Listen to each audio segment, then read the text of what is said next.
అత్యాచార వలయాలైతే మనం ఏం చేయాలి? ఎట్లా?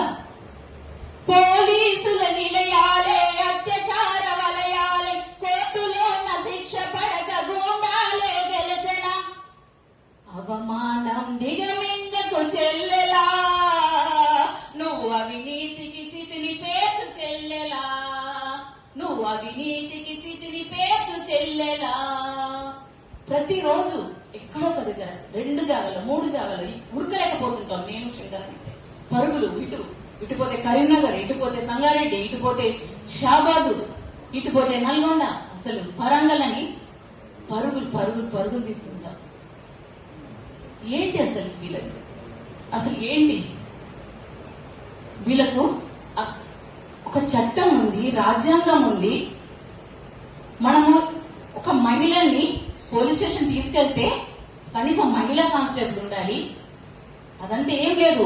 మగవాళ్ళే ఇష్టం వచ్చినట్టు రౌడీలుగా గుండాలుగా వాళ్ళ మీద దౌర్జన్యాలు.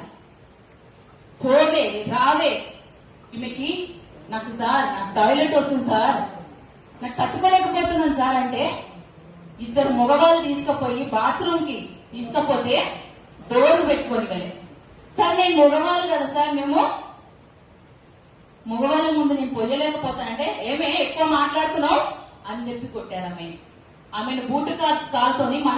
మన ఆడవాళ్ళు ఇక్కడ కనీసం 10-15 మంది ఉన్నాము. ఎంత సున్నితమైన ప్లేస్ లా బూటు కాళ్ళతోటి తన్నడం అంటే, నేను వెళ్ళినప్పుడు అక్కడికి ఇక్కడ నొప్పి తట్టుకోలేకపోతున్నాను. ఈ రోజున ఇప్పుడైనా కొంచెం మాట్లాడింది, ఆ రోజు అసలు మాట్లాడలేని పరిస్థితి.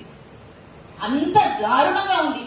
ఫ్రెండ్లీ పోలీస్ అంటున్నారు, ఫ్రెండ్లీ పోలీస్ అన్నారు కదా, ఇక్కడ కనిపిస్తుంది ఎంత ఫ్రెండ్లీ పోలీసో.